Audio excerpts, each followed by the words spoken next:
français, c'est ma mère. Et donc cette chanson, je l'ai composée et comme vous avez vu sur l'affiche, les contes de Maman Mémé, c'est le conte de ma mère. Et c'était un hommage que je lui rends, parce que si ce n'était pas elle, je ne serais pas conteur aujourd'hui.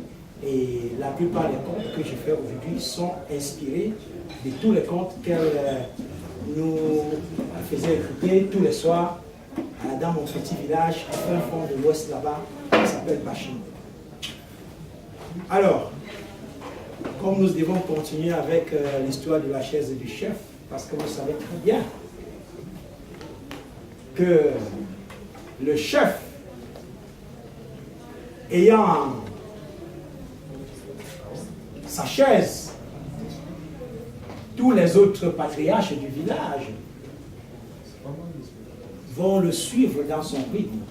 Quand le chef se déplace partout avec sa chaise, cela imprime le rythme. Nous savons ça, n'est-ce pas? Parce que le chef, c'était un leader. Quand le chef commande, les autres suivent. Les villageois, ils ne veulent pas leur chaise à eux? Et évidemment, ce qui s'était passé, c'est que lorsqu'un étranger arrivait au village, comme vous, Sébastien, le premier constat qu'il faisait, c'est que tous les patriarches au village ne se déplaçaient jamais sans leur chaise. Tous les patriarches au village étaient au travail, pendant que tous les jeunes gens étaient au chômage, étaient en retraite. Et chacun se demandait, mais que s'est-il passé dans ce village pour que c'est les vieux qui soient au travail et les jeunes au chômage? Parce qu'en réalité, le fait que le chef, lui, était tellement collé à sa chaise, avait fait que chacun s'était dit que c'était l'attitude à adopter, surtout les vieillards. Mais pour comprendre bien l'origine de cette histoire, il fallait rentrer bien en arrière pour voir comment le chef lui-même était devenu chef du village. C'était là où se trouvait l'explication de ce village où tous les patriarches marchaient partout, chacun avec sa chaise dans le dos.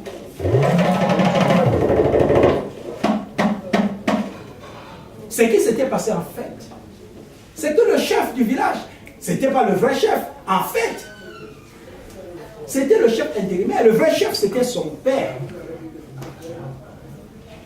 C'est qu'un jour, son père, qui avait déjà régné pendant plusieurs années, pendant 25 ans, avait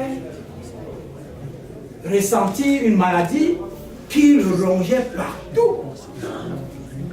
Et il appela le plus grand médecin du village. Et ce grand médecin arriva, fit son diagnostic et fit sa prescription.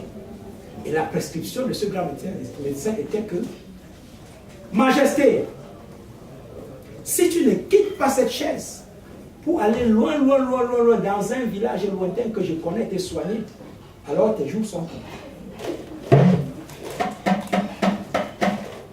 Le chef le regarda, d'un air douteux, et dit, ah, donc l'histoire que j'entends que les gens veulent me piéger pour s'asseoir sur ma chaise là, c'est toi qui es en tête? C'est ainsi qu'il arrêta le grand médecin du village, il l'enferma. Mais enfermer le médecin n'est plus guéri la maladie du chef du village. Alors la maladie continue à ronger le chef. Et le chef appela tous les autres petits médecins du village, chacun vint. Personne n'osa lui donner le même diagnostic. Chacun lui donna ce qu'il pouvait donner.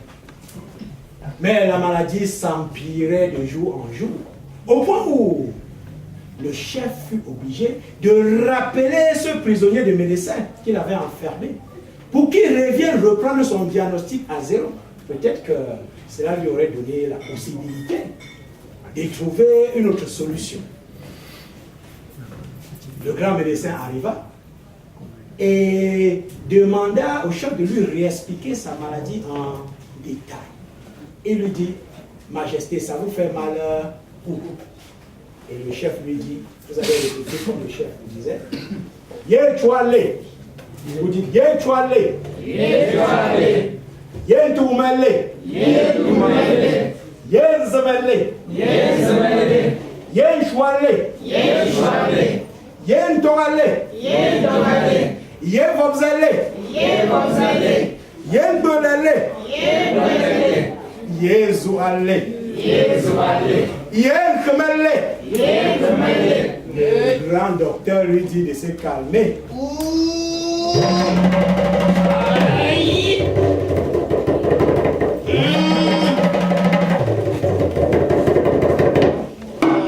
Le grand médecin fit son analyse. Et le diagnostic qu'il posa fut exactement le même qu'il avait posé le premier jour. Il était prêt à repartir dans sa prison parce qu'il fallait qu'il dise la vérité. Majesté, si tu ne quittes pas la chaise pour aller dans un village lointain que je connais, où ils ont la solution à ta maladie, alors tes jours sont comptés. Alors cette fois-ci, le chef, bien que ce n'était pas ce qu'il envisageait faire, fut bien obligé, pour retrouver sa santé, d'accepter le diagnostic et la prescription du docteur. Mais pour que le chef quitte sa chaise, c'était quand même un chef. Il avait fallu qu'il choisisse un successeur. Et c'était comme ça que le chef appela tous ses enfants. Et tous ses enfants vinrent s'asseoir, comme vous êtes assis là aujourd'hui. Et il leur dit que chacun d'entre vous se lève et me dise pourquoi il pense que c'est lui que je vais choisir pour assurer l'intérim pendant que je suis en vacances médicales. On continue avec la chaise du chef.